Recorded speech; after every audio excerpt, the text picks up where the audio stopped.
Get comfortable. Close your eyes, take a deep breath in, and let it out slowly. Leave behind the noise of the modern world, the humming of the refrigerator, the distant traffic, the blue glow of your phone screen. Set it all down. You don't need it right now. Right now, you are safe. Right now, you are going on a journey. Not through space, but through time. Imagine yourself sitting in the most perfect time machine ever conceived. It doesn't rattle, it doesn't shake. There is no roaring engine, no violent lurching. It simply carries you, gently, like a leaf floating down a quiet, endless river. The years begin to fall away from you like pages torn from a calendar and carried off by a warm breeze. We are moving backward. 1 second ago, it was our century. Then 100 years vanished. Then 1,000. Time begins to flow faster now, the quiet stream turning into a deep, powerful current. You see the world below you changing. The ice caps of the last ice age swell and shrink like white lungs breathing over the poles. You watch the rise and fall of the first human civilizations. Tiny clusters of light flickering on the dark skin of the earth, appearing and vanishing in the span of a heartbeat. The continents themselves are shifting, drifting apart like slow-motion puzzle pieces. 10 million years pass, 20, 30, and then, 40 million years ago, something begins to change in the landscape below.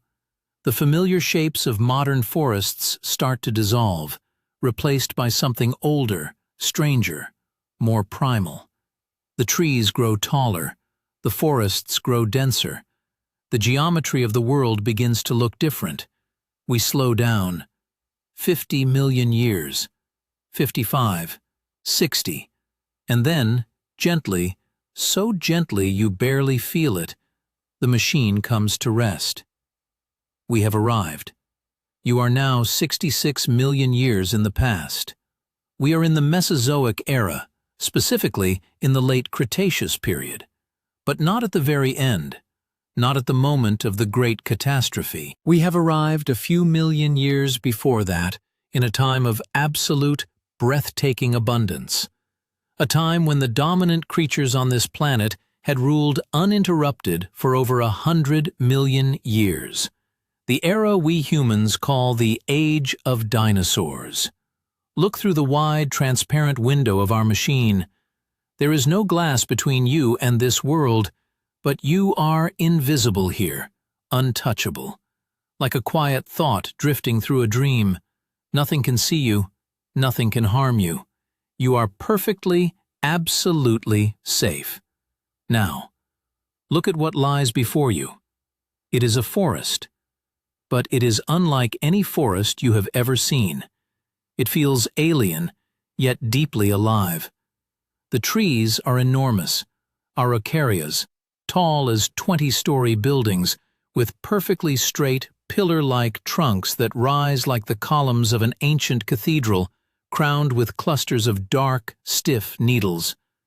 Beneath them, towering ginkgo trees spread their fan-shaped leaves, leaves that look exactly like delicate green fans, fluttering in the warm breeze with a sound like whispered paper.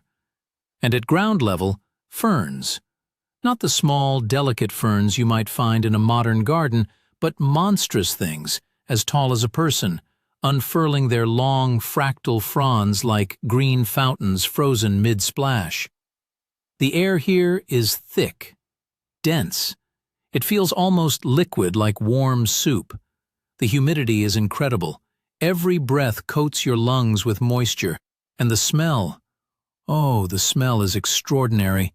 It is the scent of deep, raw earth, rich, dark, waterlogged soil. It is the sweet, heavy perfume of rotting vegetation and new growth happening simultaneously. It is the sharp, clean, resinous tang of conifer sap, like the smell of a brand new forest after rain, multiplied 100-fold. It is the smell of a planet that is truly, intensely alive. And the air itself is different. There is more oxygen in it than you are used to. Not dangerously more, but enough to make your head feel slightly light, your limbs feel warm and relaxed, your thoughts feel soft and slow. Every breath you take here feels like a gentle sedative. You could fall asleep standing up in this air, and that's all right. That's exactly what this journey is for. Listen carefully now. Is it silent? No, not at all. The Mesozoic night is full of sound. You hear the continuous electric hum of cicadas, but these are not the cicadas you know. These are ancient, primordial things, and their song is deeper, louder, more resonant, like 1,000 tiny violins playing a single, eternal note. You hear the rhythmic chirping of crickets. You hear the soft, papery rustle of those giant fern leaves rubbing against each other in the breeze. And if you listen very, very closely, past the insects, past the wind, you can hear something else. Something far away, many miles to the east. A deep, rhythmic, booming sound. Thud, thud, thud. Like a giant beating a leather drum buried in the earth. Those are footsteps. Something unimaginably large is walking through the forest in the distance. But we are not afraid. We are just listeners here, just quiet observers in the dark. Let's descend lower, down through the canopy, past the feathery green branches, past the thick trunks, down into the undergrowth. Gently now. Settle down among the ferns, right at ground level. Here, in the warm, dark earth, something small is moving. Look, there, under that fallen log, a tiny creature, no bigger than a rat, is cautiously poking its pointed snout out of a hole in the ground. It has sleek, dark fur and 2 bright, black eyes that shine in the fading light. It twitches its nose, its whiskers vibrating, reading the air like a blind man reading Braille. This is a mammal. Yes, mammals already exist. They have been living in the shadows of the dinosaurs for nearly 100 million years. This little creature is your ancestor, your great, infinitely great-grandmother.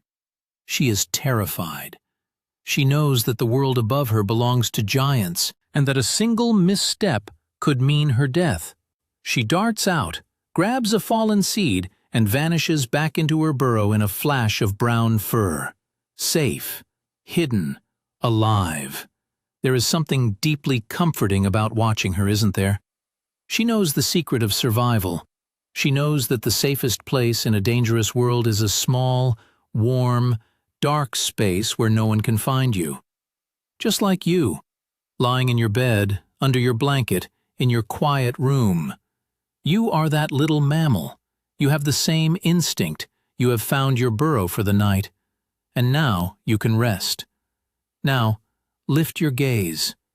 Slowly, past the ferns, past the fallen logs, up toward the edge of the forest, where the last crimson rays of the setting sun are slanting through the tree trunks like red laser beams, cutting through the gathering dusk with long, dramatic shafts of light. And there, silhouetted against that dying light, are shapes. At first they look like strange, heavy statues. Stone monuments come to life by some ancient magic. They are enormous. They move with a slow, deliberate grace that seems almost underwater, as if the air itself is too thin to support their weight, and they are permanently wading through an invisible ocean. Their silhouettes are unmistakable. Long, sweeping necks, massive, rounded bodies supported by 4 pillar-like legs, tails that stretch out behind them like the tails of comets. These are sauropods, the largest animals to ever walk the surface of the earth.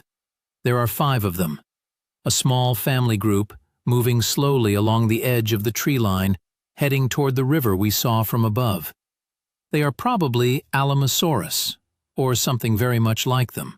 Giants of the Cretaceous, descendants of the even larger Brachiosaurus and Argentinosaurus that roamed the earlier periods. but these are large enough.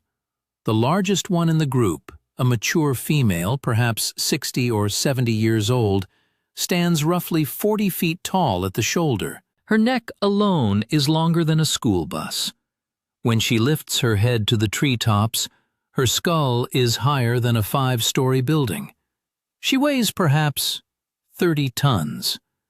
30 tons of living, breathing, gentle flesh moving through the forest with the quiet patience of a cloud. Watch her for a moment. Really watch her. Notice the way she walks. Each step is a slow, calculated event. Her front left foot lifts. A foot as wide as a dinner table, moves forward through the ferns, flattening them silently, and comes down with a deep, soft thud that you feel in your chest more than you hear with your ears. Thud. Then the right rear foot. Thud. Then the right front. Thud. The left rear. Thud.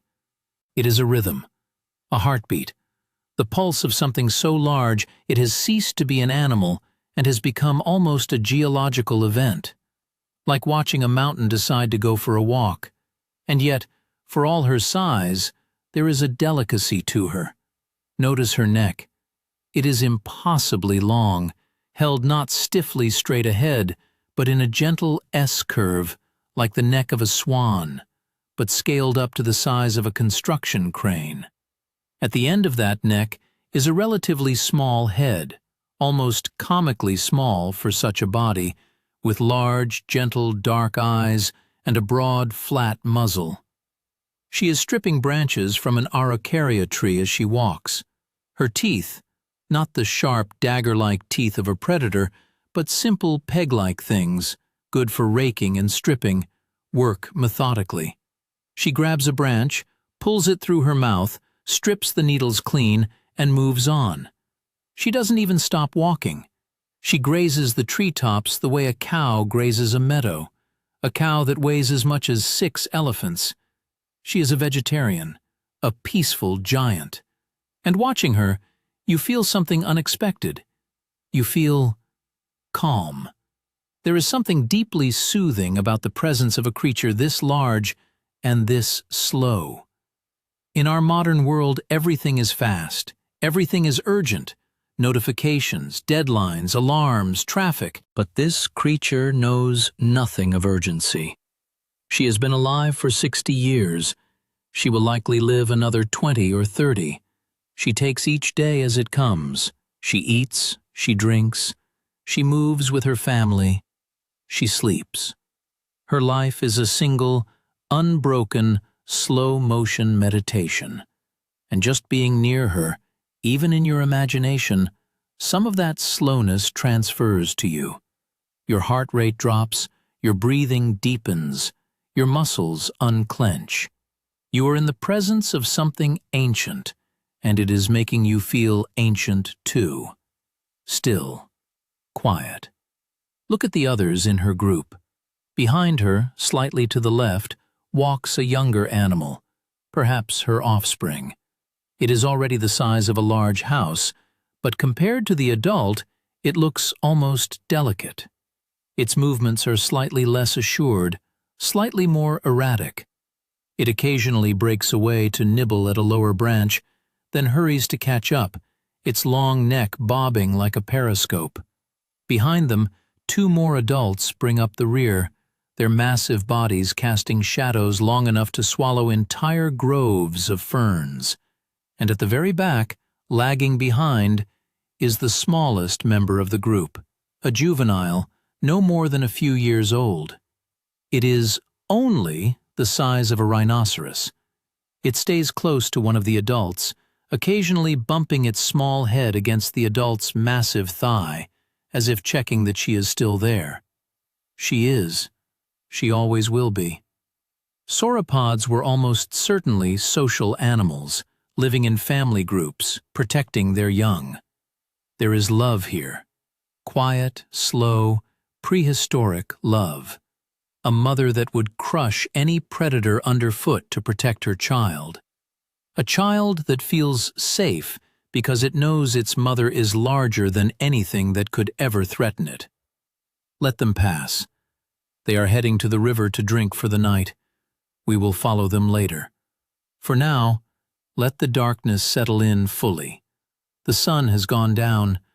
The red light has faded from the sky, replaced by a deep, velvety indigo. And above you, oh, above you, look up. This is something you have never seen in your life. Not really, not like this. The Mesozoic sky at night is not our sky. There is no light pollution here. No distant orange glow of a city on the horizon. No satellites. No airplane lights blinking. There is nothing between you and the cosmos but thin, moist air. And the stars, my God, the stars. They are not twinkling pinpricks, they are blazing. They are jewels set in black velvet, each one sharp and bright and fiercely white, surrounded by a subtle halo of color, blue, red, gold. Because the atmosphere here is so clean, so pristine, that even the faintest colors of the stars are visible to the naked eye. The Milky Way does not look like a faint, milky smudge, the way it does from most places on modern Earth. It looks like a river, a luminous, flowing river of light arcing across the entire sky from one horizon to the other, so bright that it actually casts faint shadows on the ground. You can see the dark dust lanes within it, the dense clouds of interstellar gas, the brighter knots where star clusters glow like spilled diamonds. It is overwhelming. It is the most beautiful thing you have ever seen. And you realize, with a sudden quiet awe, that this is the sky that every dinosaur that ever lived looked up at. This is the sky that the tiny mammal in her burrow saw when she peeked out of her hole. This is the sky that was here before us, before everything. A sky so vast and so indifferent that it makes all of human history seem like a single heartbeat. Breathe it in. This silence, this darkness, this ancient starlight falling on your face. But the night is not entirely silent, is it? As your eyes adjust to the darkness and the stars above blur slightly from your relaxed, half-sleeping gaze, you become aware of new sounds around you. The insects have changed their chorus. The daytime cicadas have gone silent, replaced by a different cast of nighttime musicians. Crickets chirp in complex, lopin patterns, not random, but rhythmic, almost musical, like a tiny orchestra tuning up in the darkness. Frogs have begun to sing from the margins of the nearby swamp, deep, resonant croaks that echo across the still water, punctuated by higher, trilling calls from smaller species perched on lily pads. There is a sound like a soft, repetitive clicking, perhaps some kind of ancient beetle tapping on a log to attract a mate, a tiny drummer in the dark. And then, a new sound, closer, much closer, a low, rumbling cough, like the sound a lion makes when it is resting and exhaling deeply, but deeper, rougher, more guttural. It comes from somewhere to your right, no more than 50 meters away, just beyond a thick stand of ferns and cycads. Your body tenses for a moment. That ancient mammal instinct, the one that whispers, "Danger," in the dark. But remember, you are invisible. You are safe. You are just a ghost in the night. So instead of fear, let yourself feel curiosity. Let yourself lean into the darkness and listen. Another rumble. And then the sound of heavy weight shifting, a soft crunch of vegetation being compressed, a long, slow exhale that sounds like steam escaping from a pipe. Something large is lying down in the ferns just beyond your sight, something that has been awake all day and is now settling in for the night. You hear it shift its body, a series of deep, grinding sounds, like tectonic plates sliding past each other, as massive bones adjust against each other within a frame of equally massive muscle. Then a long, heavy sigh. Then silence. It is settled. It is resting. From the slight angle of the stars reflected in a nearby pool of water, and from the general shape of the sounds, you can guess what it is. It is likely a ceratopsian, a triceratops, or one of its close relatives. A creature the size of a modern African elephant, but built very differently. Where an elephant is relatively smooth and rounded, a triceratops is a fortress of bone and muscle. Its most distinctive feature, the enormous bony frill that extends back from its skull like a shield, or the visor of an ancient knight's helmet, is one of the most recognizable shapes in all of paleontology. 3 horns, 2 long ones above the eyes, 1 shorter one on the nose, give it its name, 3-horned face, and behind those horns, a beak. Not a bird's beak, but something similar, a sharp, powerful shearing tool capable of slicing through tough cycad fronds and palm leaves with the efficiency of a pair of industrial hedge clippers. This is not a gentle, slow-moving sauropod. This is a tank. A living, breathing, plant-eating tank. An animal that, when threatened, could lower its head, present a wall of bone 3 feet wide to its attacker, and charge with the combined force of a freight train and a battering ram. Even the most powerful predators of this era would think twice before taking on a fully grown triceratops. The scars found on triceratops frills and on the bones of Tyrannosaurus rex, bite marks that match T-Rex teeth and show signs of healing, tell a violent story of battles between these 2 giants. Horn against teeth, armor against jaws, the ground shaking with the impact. But right now, there is no battle. Right now, there is only rest. The Triceratops has eaten its fill during the day, kilograms upon kilograms of tough, fibrous plant matter that are now being slowly digested in its enormous gut, a fermentation chamber the size of a washing machine, filled with bacteria that break down the cellulose that no other animal can process. The process generates heat, and even in the warm Cretaceous night, you can imagine the creature radiating warmth like a living furnace, a gentle thermal glow in the darkness. Its body temperature drops slightly as it rests, not a full cold-blooded shutdown, but not a warm-blooded mammalian sleep either.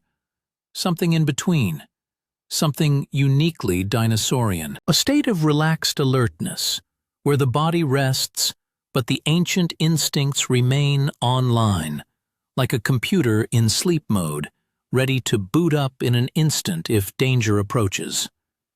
Listen to it breathe, in and out, in and out.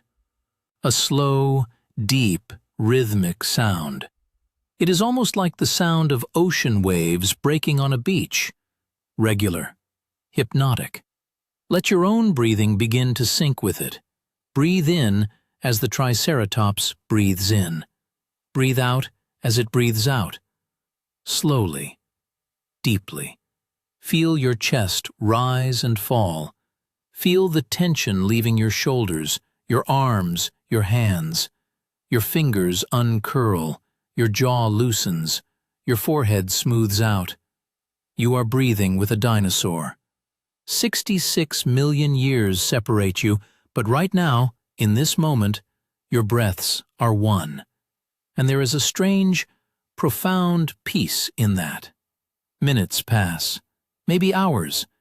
In this state, time loses its meaning. The stars wheel slowly overhead.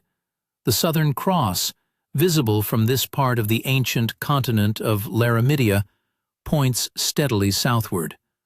Constellations that will not have names for another 66 million years shine down on a world that does not yet know what a name is. And then, gradually, so gradually that you barely notice it at first, something changes in the atmosphere. The quality of the darkness shifts. The deepest black of the night begins to soften, to thin, like ink being diluted with water. The stars, which were so blindingly bright just a short while ago, begin to fade, their light overwhelmed by a growing glow on the eastern horizon. Not red, not yet, but a deep, bruised purple, like the color of a plum, slowly spreading upward from the edge of the world. Dawn is coming. And with the first suggestion of light, the world begins to wake up. Not all at once, but in stages, like an orchestra warming up section by section. First, the frogs. Their nighttime chorus, which has been continuous for hours, begins to thin out. One by one, the individuals go silent, retreating to the muddy banks of the swamp, burying themselves in the reeds, pulling their bodies under logs and into the water, hiding from the coming day. Then the crickets. Their rhythmic clicking slows, stutters, and stops, replaced by a few last half-hearted chirps from the most dedicated musicians, and then nothing. The insect chorus of the night folds in on itself and disappears. In its place, a new sound, or rather, a new presence, a feeling as much as a sound, a low, almost subsonic vibration in the air that you feel in your sternum before you hear it with your ears. It is coming from the south, from the open plains beyond the forest edge. It is the sound of many large animals moving. The sun, still hidden below the horizon, begins to paint the sky in earnest now. The purple deepens to violet, then shifts to rose, then to a warm, living gold. The first actual ray of sunlight, not the diffuse glow of dawn, but a true, sharp beam of light, lances over the eastern hills and strikes the upper canopy of the forest. And in that single beam, something extraordinary happens. Millions of tiny water droplets, condensed on the surfaces of leaves and needles overnight, catch the light simultaneously and explode into a shower of tiny rainbows. For a moment, the entire forest looks like it has been decorated with diamonds. It is one of the most beautiful things you have ever seen, and it lasts for only a few seconds before the sun rises higher and the effect dissolves into ordinary daylight. But with the light comes clarity, and with clarity comes the realization of what that subsonic vibration was. They emerge from the tree line like a living tide. First one, then 5, then 20, then too many to count. Hadrosaurs, the duck-billed dinosaurs, the most successful, the most abundant, the most diverse group of large herbivores in the late Cretaceous. And they are moving. There are hundreds of them, perhaps thousands. A migrating herd moving from the inland plains toward the river valley for the dry season. They fill the landscape like bison on the American prairie, like wildebeest on the Serengeti, but larger, so much larger. Each adult animal is 30 to 40 feet long and weighs 3 to 4 tons, roughly the size of a large African elephant. But where an elephant moves with a rolling, ponderous gait, these creatures move with a bizarre, almost comical efficiency.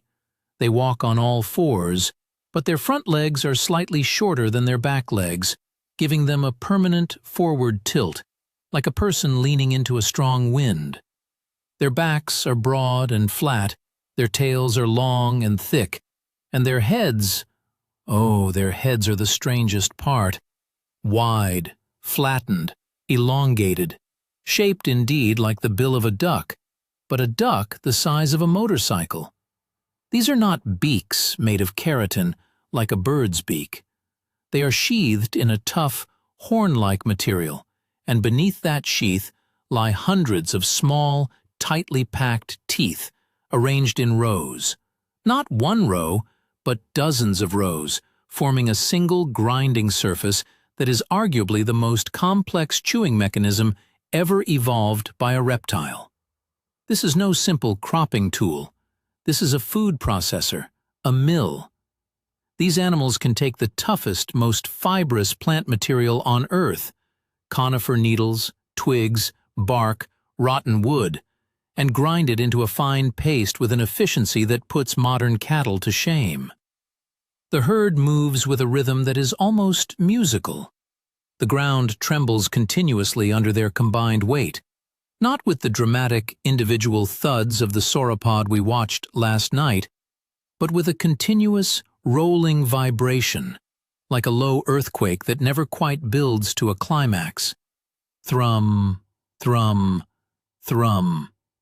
It is the sound of 10,000 feet hitting the earth in a staggered, rolling pattern, each animal slightly out of phase with its neighbors, creating a wave of percussion that rolls across the plain like the sound of distant thunder that never stops. And they are vocal. My God, they are vocal. The sounds they make are extraordinary, unlike anything you have ever heard because nothing like them exists today.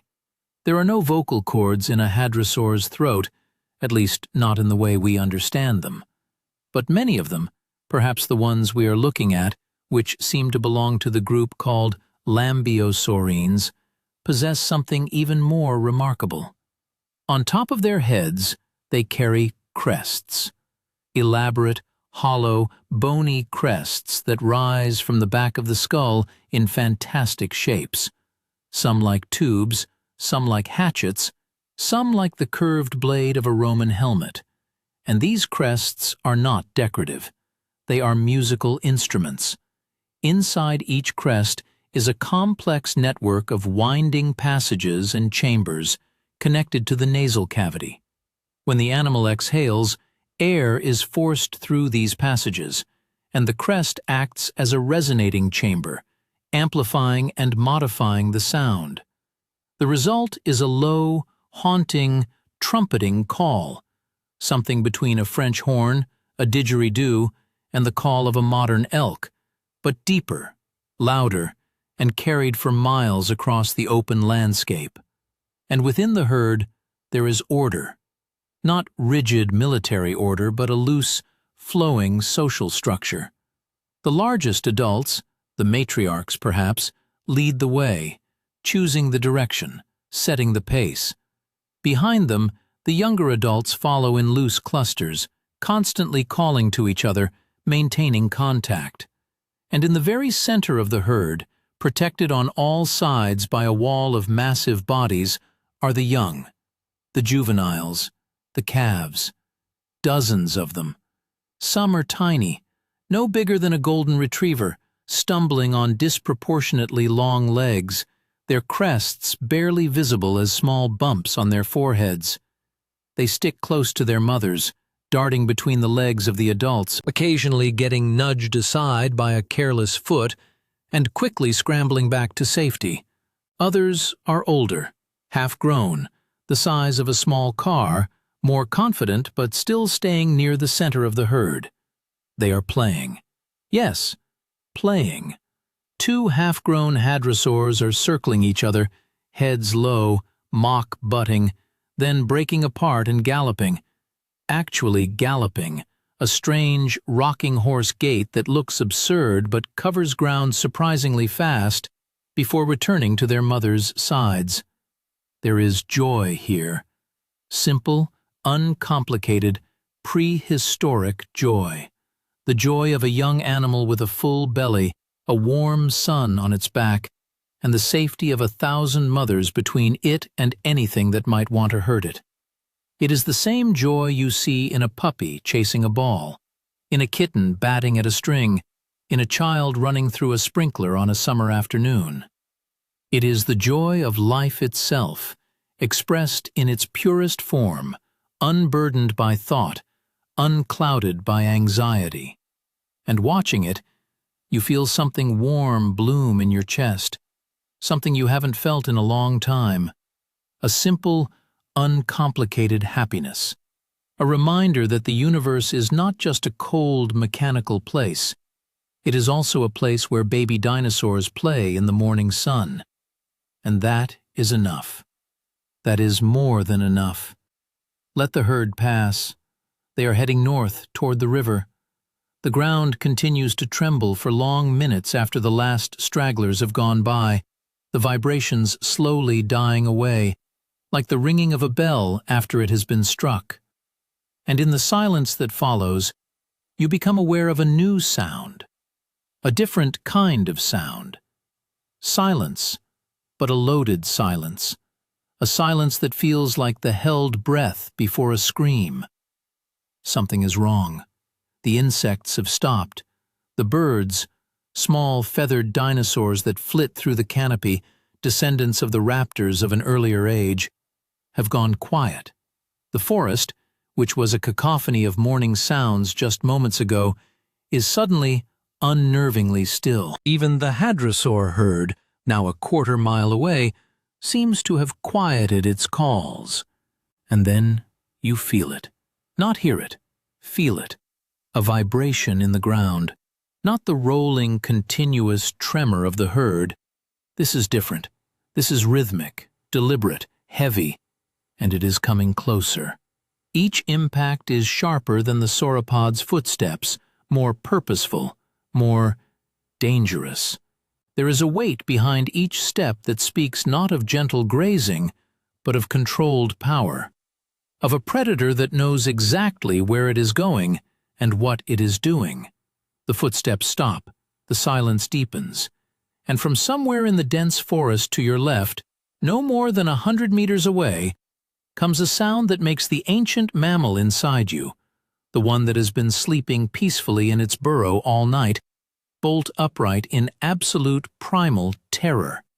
It is a breathing sound, but not the slow, rhythmic breathing of the resting triceratops.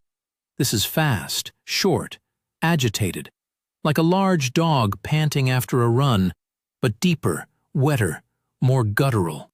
You can hear the air being pulled in through a broad nose, pulled past rows of teeth, pulled into lungs the size of oil drums, and then pushed out again. And beneath the breathing, almost inaudible, a sound that is not a sound at all but a feeling, a low, subsonic growl that exists at the very edge of human hearing, a vibration that you feel in your back teeth, in the base of your skull, in the marrow of your bones.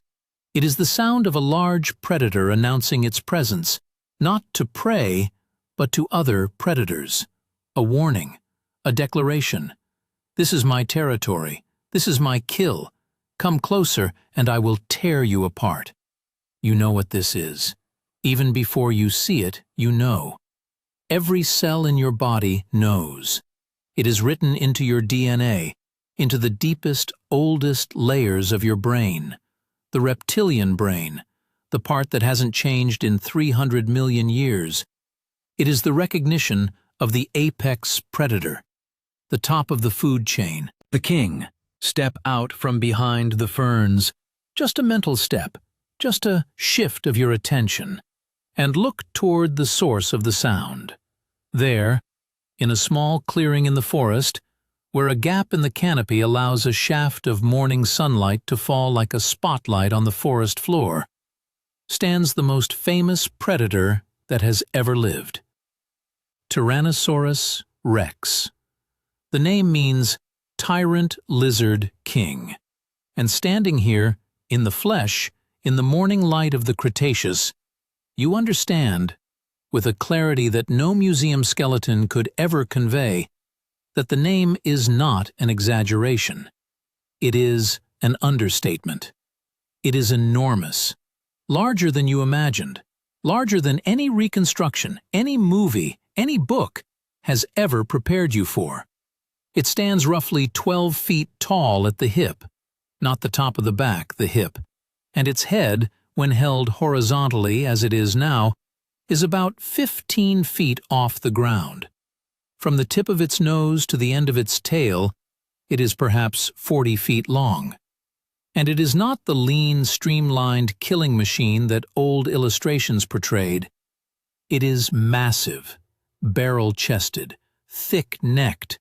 Its body has a solidity to it, a density, like a wrestler or a heavyweight boxer, all compressed muscle and heavy bone. It weighs 9 tons. 9 tons of muscle, teeth, and controlled, intelligent fury. Look at its head. That is where the true horror and the true magnificence lies. The head of a T-Rex is wider than the chest of a large man. It is a rectangular block of bone, heavily built, with thick ridges above the eyes that give it a permanent, glowering expression, like a permanent scowl etched in stone. The eyes, oh, the eyes. They are forward-facing, binocular, giving this creature depth perception as good as a hawk's. And they are large. Proportionally, the eyes of a T-Rex are among the largest of any land animal ever known. They are yellow, a hard, cold, amber yellow, like the eyes of an eagle, like the eyes of a wolf, like the eyes of something that does not negotiate, does not compromise, does not feel mercy.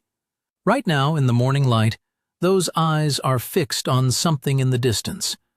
The hadrosaur herd, specifically on a young, sickly individual that is lagging behind the main group. The T-Rex is not looking at the herd. It is looking at a single individual. It has already chosen its target. The decision was made in a fraction of a second, processed by a brain that, while not large in absolute terms, is densely packed with olfactory bulbs, the parts of the brain dedicated to smell, that are the largest of any known dinosaur.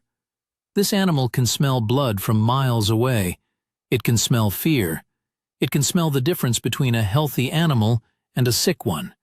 It is a biological killing machine, refined by 150 million years of evolution, and it is operating at peak efficiency. And then there are the teeth. Even from this distance, even with the mouth partially closed, you can see them.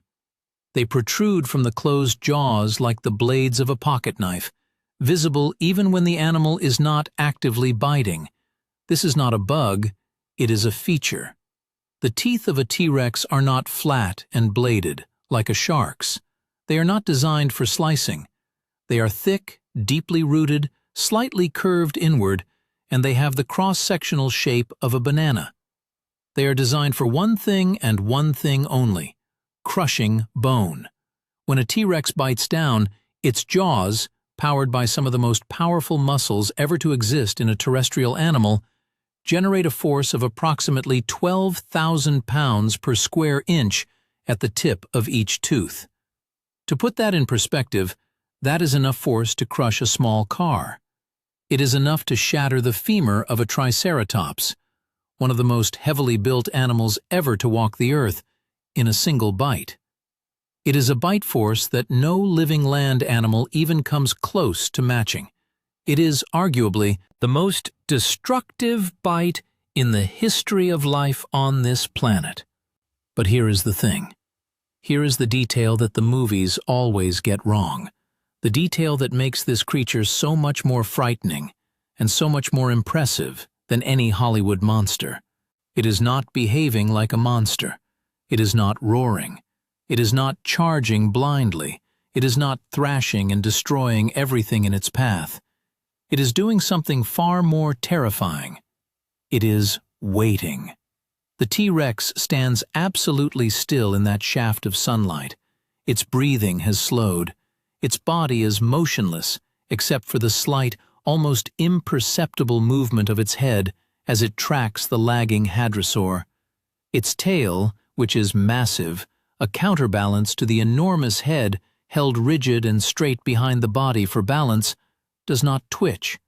Its eyes do not blink. It is a statue. A 9-ton statue made of muscle and teeth and ancient calculating intelligence. And it is waiting for the perfect moment. Because T-Rex was not a pursuit predator. It was an ambush hunter. Those massive legs, the hind limbs of a T-Rex, are powerfully built, with enormous thigh muscles and long, 3-toed feet tipped with cruel, curved claws, are capable of surprising bursts of speed. Estimates vary, but a conservative estimate puts the top speed of a T-Rex at around 20 to 25 miles per hour. Not fast enough to chase down a healthy adult hadrosaur over a long distance, but fast enough, more than fast enough, to close a short gap in a devastating, explosive rush. The strategy is simple. Remain hidden. Let the prey come close. Choose the weakest individual. And then, in a burst of acceleration that shakes the ground, cover the distance in seconds and deliver a single, catastrophic bite. The hadrosaur is limping. You can see it now. Even from this distance, you can see that its left rear leg is not bearing weight properly. Perhaps an old injury. Perhaps an infection. Perhaps something stepped on it during the night. Whatever the cause, it is falling behind. The rest of the herd has moved on, crossing the shallow river now, their bodies glistening with water, their crests trumpeting. But the limping one is still on this side of the river, alone, vulnerable, visible. The T-Rex takes one step, just one, forward, silent. Its massive foot, a foot that could crush a human torso to paste, comes down on a bed of ferns with a delicacy that is almost surgical. No sound, no movement of the surrounding vegetation. This is a predator that knows how to move, that knows that sound is the enemy, that knows that patience is the greatest weapon in its arsenal. Another step, closer.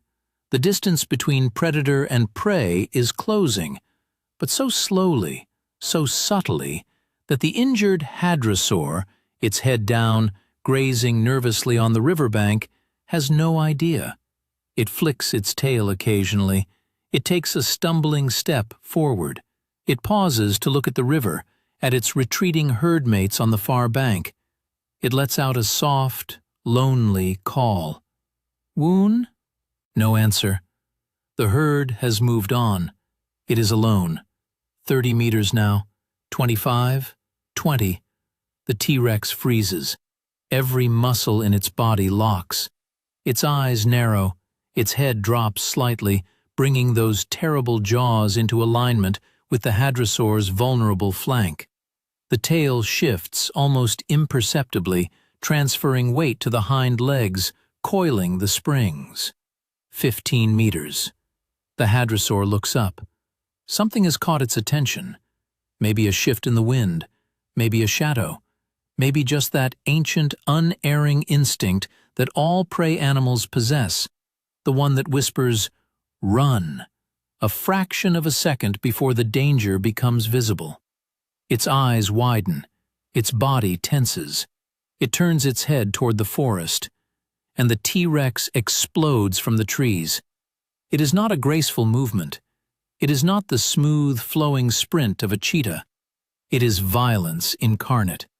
9 tons of flesh and bone accelerating from a standing start to full speed in less than 2 seconds.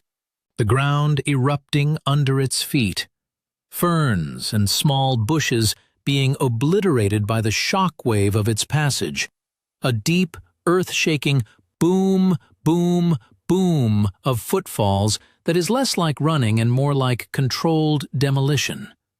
And with the charge comes a sound that you feel in your internal organs, a sound that bypasses your ears entirely and goes straight to the oldest, most primitive part of your brain, a roar.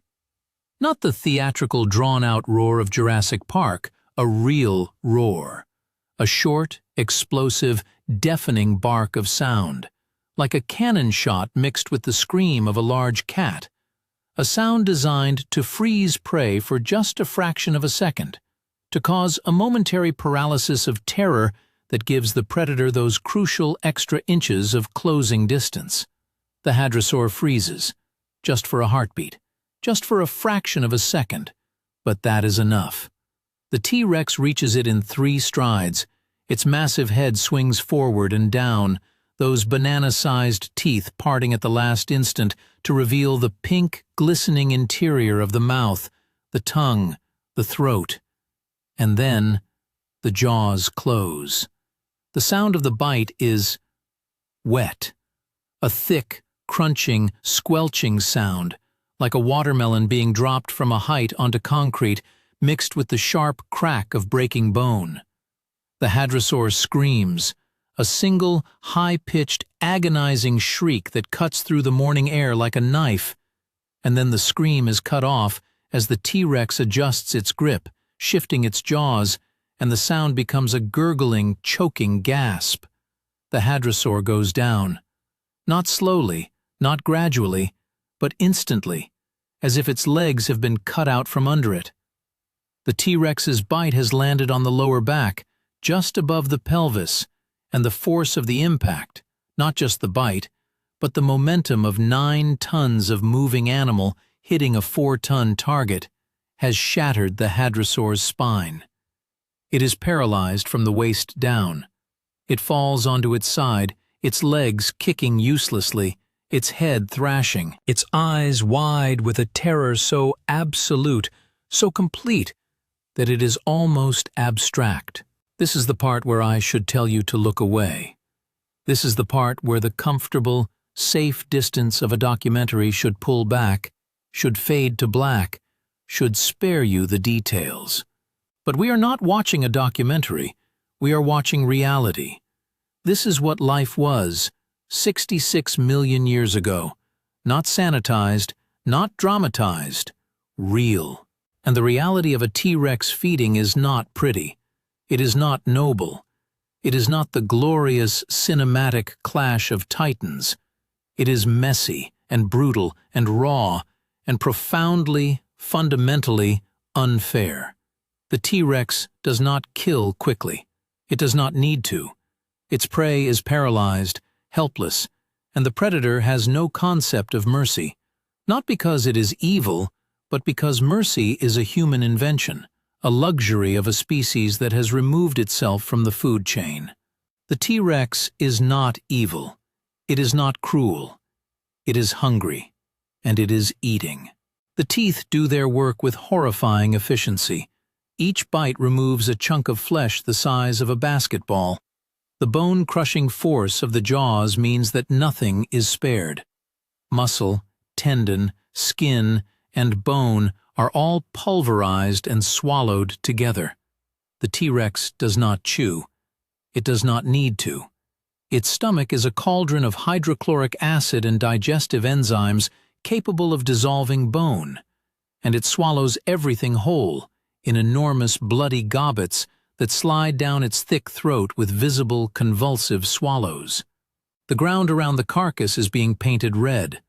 The flies, ancient iridescent green and blue flies, larger than their modern descendants, are already gathering, drawn by the scent of blood, settling on the carcass in buzzing, crawling swarms.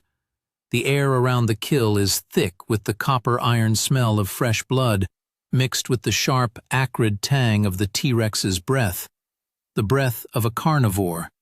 Not unpleasant in the way that rotting meat is unpleasant, but sharp, raw, primal, like the smell of a newly killed fish on a cold beach. The hadrosaur is still alive. Its eyes are still open. Its breathing is shallow, rapid, labored. It cannot feel its body anymore. The spine is severed. But it is conscious, aware, watching with those dark, liquid eyes as its own body is consumed, piece by piece. It is, without question, one of the most horrific things you have ever witnessed. And yet, watch the T-Rex's face.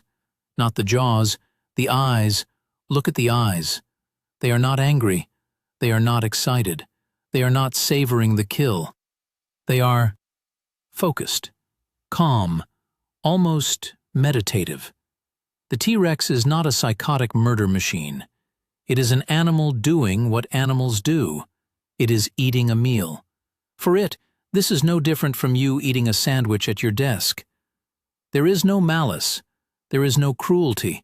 There is only biology. The relentless, amoral, breathtakingly efficient machinery of life consuming life in order to sustain life. The hadrosaur dies so that the T-Rex can live. The plants that the hadrosaur ate died so that the hadrosaur could live. The sun that fed the plants sends its energy down a chain of consumption that ends here, on this blood-soaked riverbank, in the jaws of the largest terrestrial predator that has ever existed. It is the cycle, the oldest cycle, the only cycle that matters. Within 5 minutes it is over. The hadrosaur's eyes glaze, the shallow breathing stops, the body goes limp. The T-Rex has eaten perhaps a quarter of the carcass, the most nutrient-rich parts, the internal organs, the major muscle groups of the hind legs, the fatty tissue around the tail base. It will not eat the rest now. It is full. A single large meal can sustain a T-Rex for days, even weeks, thanks to a metabolism that, while warmer and faster than that of a typical reptile, is still considerably slower than that of a mammal of similar size. This animal will not need to hunt again for at least a week, perhaps longer. It steps back from the carcass. Its muzzle is slick with blood and gore. It stands for a moment, breathing deeply, its massive chest expanding and contracting. And then it does something unexpected, something that changes everything you thought you knew about this creature. It lifts its head, not to look for more prey, not to scan for danger. It lifts its head toward the forest, toward a dense thicket of cycads about 50 meters away, and it makes a sound, a soft sound, a low, gentle, rumbling grunt. Not a roar, not a bark, a grunt, a a sound that a mother might make to a child, a sound that says, "Come here, it's safe, I have food." And from the thicket, a small shape emerges. It is young, perhaps 2 or 3 years old. It stands about as tall as a human adult, but it is long and lanky, all legs and neck, like an adolescent dog that hasn't grown into its paws. Its proportions are different from the adult. Its head is larger relative to its body, its legs are longer and thinner, its overall build is lighter, more graceful. It is covered in a coat of fine, downy feathers, not the bright, iridescent plumage of a bird, but a simple, insulating layer of fuzz, like the down on a baby chick, but darker, a mottled brown and gray that provides camouflage in the forest undergrowth. Its eyes are large and round and curious, not yet hardened into the cold, calculating stare of the adult. They are the eyes of a teenager, a young, naive, hungry teenager. It approaches the carcass hesitantly, stopping every few steps to look at the adult, as if asking permission. The adult stands to one side, its bloody muzzle dripping, and watches. There is no aggression, no dominance display, there is only patience. And when the juvenile reaches the carcass, it bends its slender head and begins to eat. Daintily, carefully, pulling small strips of meat from the carcass with its own smaller teeth. Teeth that are already formidable, but lack the bone-crushing power of the adults, and chewing them with visible relish. The adult watches. And for a moment, just a moment, the morning sunlight catches its amber eyes, and you see something in them that you did not expect. Not cruelty, not hunger, not the cold calculus of the apex predator. You see tenderness, a fierce, ancient, unshakable tenderness. This is not a random encounter. This is a mother and her child. The T-Rex, the most feared animal in the history of the earth, is a parent. She has brought her offspring to a kill, is allowing it to eat first from the richest parts of the carcass, and is standing guard over it with the same quiet, unwavering devotion that any mother of any species, anywhere in the universe, would recognize. This changes everything. Suddenly, the T-Rex is not a monster. It is not a killing machine. It is a mother. It is an animal with a life, with relationships, with duties, with loves. The young one is dependent on her for food, for protection, for teaching. She will spend the next several years, raising this child, protecting it from other predators. Yes, even a T-Rex has predators. Not adults, but other T-Rex adults, large males that would kill and eat a juvenile if given the chance. Teaching it how to hunt, how to navigate the complex social hierarchy of its own species, how to survive in a world that is beautiful and brutal in equal measure. And this is the great hidden truth about dinosaurs that our modern imagination so often forgets. We are so fixated on their size, their teeth, their violence, that we forget they were not movie monsters. They were animals. Complete, complex, deeply alive animals with social structures, with family bonds, with personalities, with fears, with joys, with griefs. They played, they fought, they loved, they mourned. We know this from the fossil record, from bone beds where entire herds died together, from fossils of dinosaurs that were clearly sick or injured, but survived for months or years, which implies care from others, from the simple, undeniable fact that any animal that raises its young must have, at minimum, the capacity for attachment. And attachment is just another word for love. Watch them for a while. The mother and her child.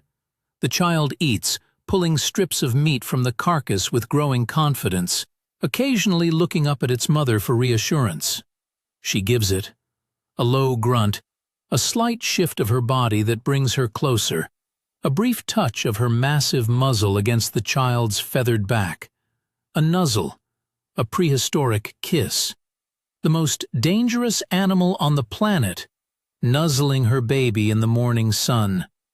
The warmth you feel in your chest now is not just imagination, it is recognition.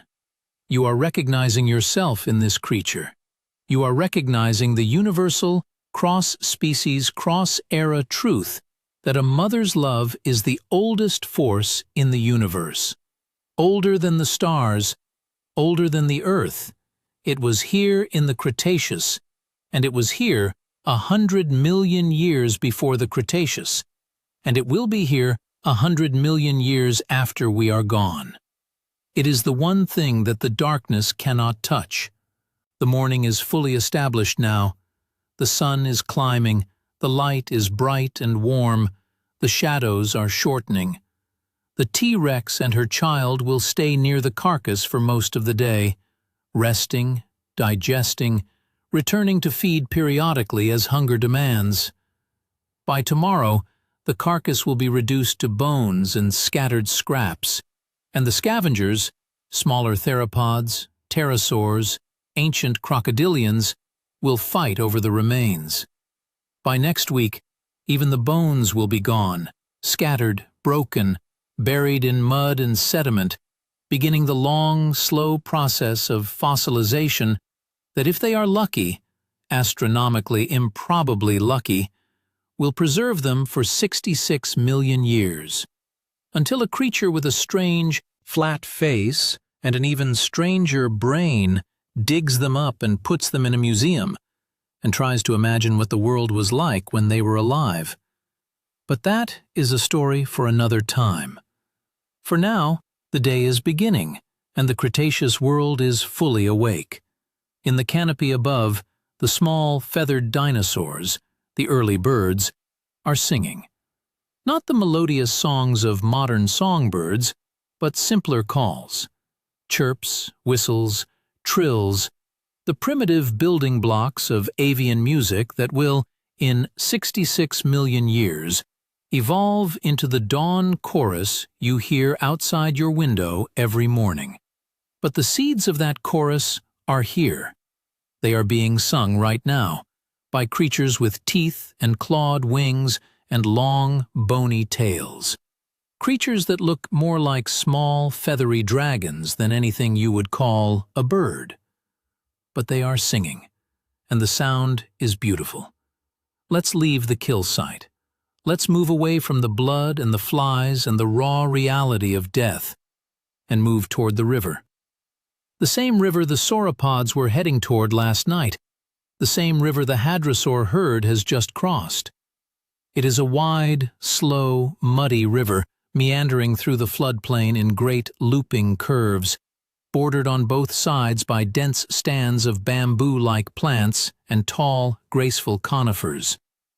The water is brown with sediment, but clear near the edges, where the current slows and sandbars form.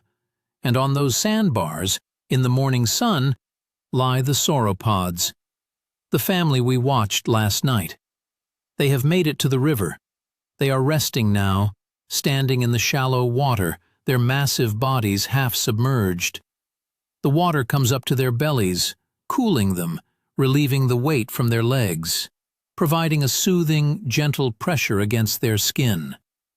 Their long necks are draped over their backs in relaxed S-curves, their heads resting on the sand or on each other's bodies.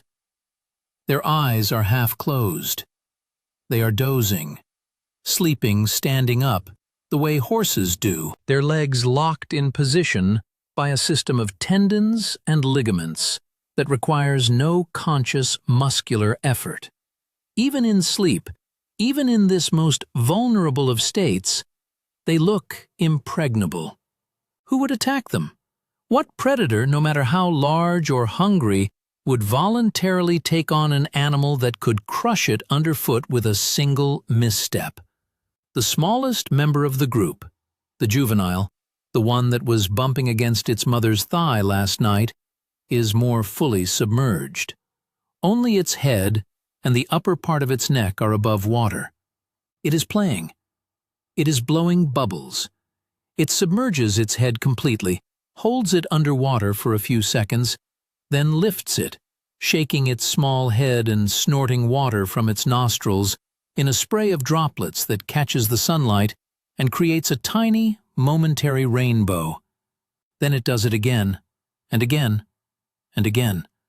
A baby dinosaur, playing in the water, making rainbows. If you saw this in a movie, you would say it was too cute to be realistic. But this is not a movie. This is reality. This is what the world was like 66 million years ago. A world of monsters, yes, but also a world of bubble-blowing babies and rainbow-making splashes and mothers who stand guard while their children play. The surface of the river is not still. It is alive with movement. Fish, ancient fish, with heavy scales and primitive jaws, the descendants of creatures that survived the Great Extinction at the end of the Permian 200 million years earlier, dart through the murky water, occasionally breaking the surface with a silver flash. Turtles, not modern turtles but their close relatives, with shells that look like small armored cars, bask on fallen logs at the water's edge, their necks stretched out, their eyes closed, absorbing the morning warmth. And in the deeper water, barely visible as dark, moving shadows, something larger lurks. Crocodilians. Not the modern Nile crocodile or saltwater crocodile, but their Cretaceous cousins. Deinosuchus, perhaps, or something like it. A creature as long as a city bus, with a skull the size of a dining table and a bite force that rivaled the T-Rex's. But they are passive now, resting in the warm water, digesting their own meals, waiting for night. The river is their domain, just as the forest is the domain of the T-Rex, and the plains are the domain of the hadrosaurs. Every inch of this world is claimed, owned, patrolled. There are no empty spaces. There is no wilderness in the modern sense of untamed land. Everything is tame, tamed by the creatures that live there, who know every waterhole, every trail, every hiding place, every source of food and every source of danger. This is a occupied world, as thoroughly mapped and understood by its inhabitants as any modern city is by its residents. We have been here for hours now, or what feels like hours. Time moves differently in the Mesozoic. Without clocks, without schedules, without the artificial urgency of modern life, time simply flows. Like the river, like the wind through the ginkgo leaves. There is only now, this moment, this breath, this heartbeat, and the next one, and the next one. The sun is high now. The day is warm, hot even by our standards, but not oppressively so. The humidity keeps the temperature bearable, and a gentle breeze from the river carries the cool scent of water across the floodplain.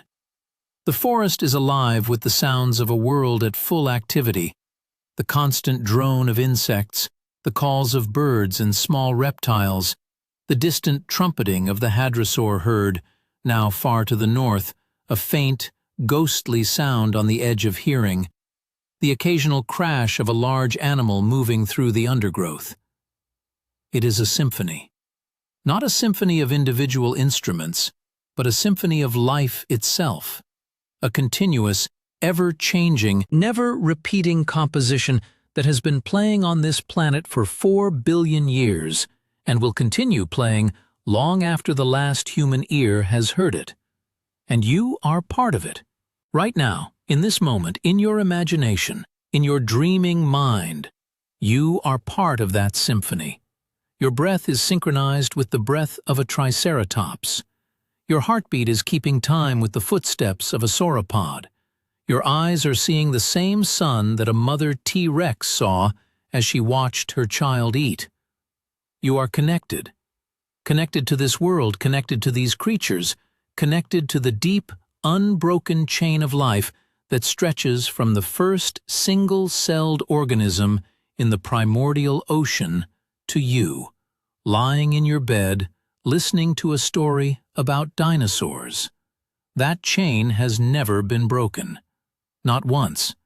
In 4 billion years, through asteroid impacts and volcanic eruptions and ice ages and continental drift and mass extinctions that wiped out 95% of all life on Earth, the chain held. It bent. It thinned. It was stretched to the absolute limit of what biology can endure. But it never broke. And here you are, the latest link, the current manifestation of a miracle that has been going on for longer than the human mind can genuinely comprehend. You are not separate from the dinosaurs. You are their heir. You carry their legacy in your bones, in your blood, in the ancient reptilian structures of your brain that still flash awake when you hear a sound in the dark, that still flood your body with adrenaline when you feel threatened, that still whisper the same primordial warning that the little mammal in her burrow heard 66 million years ago. Be careful. Be quiet. Stay alive. But you don't need to be careful right now. You don't need to be quiet. You don't need to stay awake, because you are safe. You are in your burrow. You are in your bed. You are warm and comfortable and protected, and the night, your night, the modern night, with its silence and its softness and its gentle darkness, is wrapping around you like a blanket. The Mesozoic sun is setting again in our imagined world.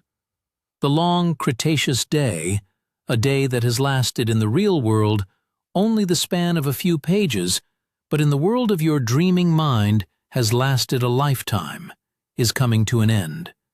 The sky is turning those same incredible colors, the deep purples, the burning oranges, the blood reds. The hadrosaur herd has settled in a broad valley to the north, a sea of resting bodies, their crests silent now, their young nestled among them. The T-Rex and her child have moved away from the stripped carcass and found a sheltered spot beneath a massive fallen tree, where the child is curled against its mother's flank, buried in the warmth of her body, its feathered coat rising and falling with each slow breath. The mother's eyes are open. They will stay open for much of the night, alert for danger. But her body is relaxed, her breathing is deep, and in the amber depths of those ancient eyes, if you look very closely, you can see the reflection of the first stars appearing in the darkening sky. The Triceratops in the fern thicket has not moved. It is still there, a dark, rounded shape in the shadows, its three horns catching the last light of the setting sun like golden spears. It has spent the day doing what Triceratops do: eating, walking, resting, eating again. A simple life, a good life. And now it is settling in for another night, its great body radiating warmth, its slow breathing a metronome of peace. The sauropods are still in the river, their silhouettes dark against the orange water, their long necks moving slowly, dreamily, like the tentacles of some enormous, gentle sea creature. One of them, the juvenile, is still awake, still blowing occasional bubbles, still making the occasional splash. But even it is tiring now. The bubbles come less frequently. The splashes are smaller. Soon, it too will sleep. Its head resting on the sandy riverbed, its body rising and falling with the gentle current. And the little mammal, your ancestor, has emerged from her burrow once more. The night is her time. She scurries along the forest floor, her tiny paws silent on the moist earth, her whiskers twitching, her eyes bright and alert. She finds a seed. She finds a beetle. She finds a puddle and takes a quick, nervous drink, her eyes darting left and right the entire time. She is alive. She is surviving. And somewhere, deep in the future, a future so distant that even the stars will have changed their positions, one of her descendants will lie in a bed, in a house, in a city, on a planet that she could not possibly imagine, and listen to a story about the world she lived in. That descendant is you. And now it is time to go back. Our journey is ending. The time machine is waiting, patient and still, ready to carry you forward through the 66 million years that separate this world from yours. But we will not rush. We will not leap. We will drift as gently as we came. The years will begin to flow forward again, slowly at first, then faster. The Cretaceous will give way to the Paleocene. The dinosaurs will vanish, not gradually, not gently, but in a single cataclysmic instant, when a rock the size of a mountain falls from the sky and turns the world inside out. The forests will burn, the seas will boil, the sky will go dark for years, and the giants, the sauropods, the hadrosaurs, the triceratops, even the mighty T-Rex, will fall. All of them, every single one. In a geological instant, the greatest dynasty in the history of life on Earth will end. But the chain will not break. Remember the mammal, the little one in the burrow. She will survive.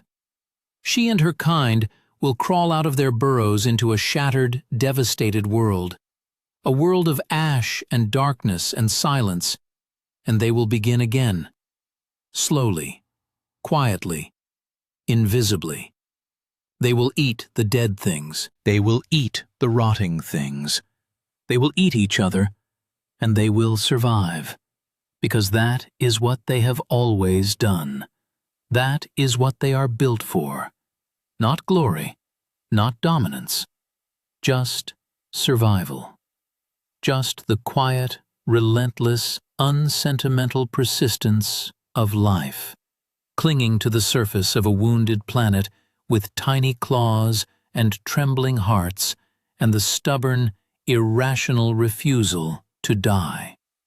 And from those survivors, over millions of years, will come new worlds, new creatures, new forests and new oceans and new skies. And eventually, after an almost incomprehensible span of time, will come us. humans, the creatures that build cities and write poetry, and compose symphonies, and launch rockets into space, and lie in bed at night and tell stories about dinosaurs. We are the children of the survivors. We carry their resilience in our bones. So as you drift off to sleep now, as the boundaries between the waking world and the dreaming world begin to blur and dissolve, carry this thought with you. You are the product of 4 billion years of unbroken survival. Every single one of your ancestors, every one, without exception, going all the way back to that first living cell in the ancient ocean, lived long enough to reproduce. Not one of them died before passing on the chain. Through asteroid impacts and ice ages and predation and disease and famine and war and every imaginable horror that this planet has devised, the chain held. And here you are. You have already won. You have already survived. Tonight is not a test. Tonight is a reward, a gift. A quiet, warm, safe space where you can close your eyes and let the world fall away, knowing that you are part of something so much larger, so much older, so much more enduring than the small worries of a single day. Sleep now. Sleep deeply. Sleep peacefully. The T-Rex is standing guard. The Triceratops is breathing slowly. The sauropod is making bubbles in the river. The stars are wheeling overhead, the same stars that watched over this world long before we came.